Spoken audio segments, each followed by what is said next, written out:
কুমিল্লার মুরাদনগরে প্রবাসী স্ত্রীকে ধর্ষণের ঘটনা সর্বোচ্চ গুরুত্ব দিয়ে দ্রুত বিচারের আশ্বাস দিয়েছেন আইন উপদেষ্টা ডক্টর আসিফ নজরুল।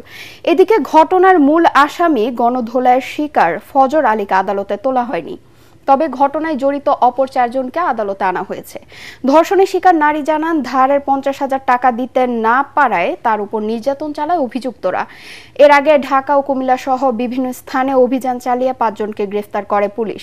কুমিল্লা প্রতিনিধি খায়রুল আহসান মানিকের তথ্য চিত্র নিয়ে ইমদাদুল্লাহ বাবুর রিপোর্ট। কুমিল্লার মুরাদনগরে বাবার বাড়িতে গত বৃহস্পতিবার বেড়াতে এসেছিলেন এক দুবাই প্রবাসীর স্ত্রী। পূজার আনুষ্ঠানিকতা শেষে রাত 11টার পর সনাতনী ওই নারীর বাবা মা বাড়ির বাইরে যান।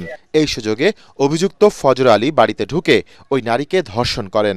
তার চিৎকারে বাড়িতে ছুটে আসেন স্থানীয়রা। পরে ফজর আলীকে ধরে মারধর করেন উত্তেজিতরা।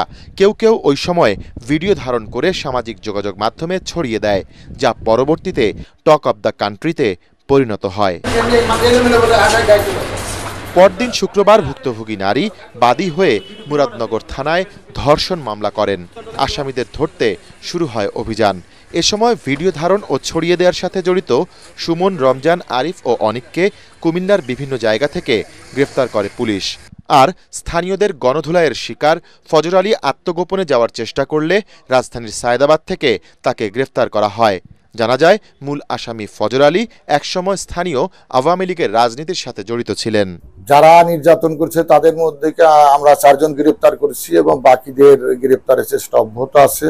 জনৈক ফজর আলী তাকে দরজা খুলতে বলে সে দরজা না খুললে সে দরজা ভাঙিয়া প্রবেশ করিয়া তাকে ধার সহিত।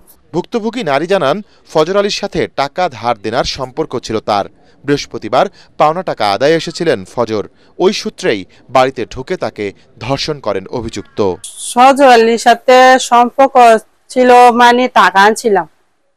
কত টাকা আনছিলেন? 50,000 টাকা ধার আনছি। এদিকে আইন উপদেষ্টা ডক্টর আসিফ নজরুল জানিয়েছেন, সর্বোচ্চ গুরুত্ব দিয়ে দ্রুত এই মামলার বিচার কাজ শেষ করা হবে। স্বরাষ্ট্র মন্ত্রণালয়ের সাথে সাথে ব্যবস্থা নিয়েছে। প্রধান আসামি সহ যারা এই ছবিগুলা ছড়িয়ে দেওয়ার কাজটা করেছে, অত্যন্ত দায়িত্বহীন অপরাধমূলক কাজটা করেছে, সবাইকে গ্রেফতার করা হয়েছে। আপনারা জানেন, আমরা ধর্ষণ সংক্রান্ত যে আইন আছে সেটার অ্যামেন্ডমেন্ট করেছি। দ্রুততম সময় আপনারা মাগুরার ক্ষেত্রে আপনারা বিচারও দেখেছেন। এটা আমরা সর্বোচ্চ গুরুত্ব দিয়ে এই ঘটনার বিচার করব, এটা আমরা বদ্ধপরিকর। শুধু এটুকু জানা। এ ঘটনায় স্থানীয় হাসপাতালে গণপিটুনিতে আহত মূল আসামি ফজর আলীর চিকিৎসা চলছে। ইমদাদুল্লাহ বাবু, ATN বাংলা।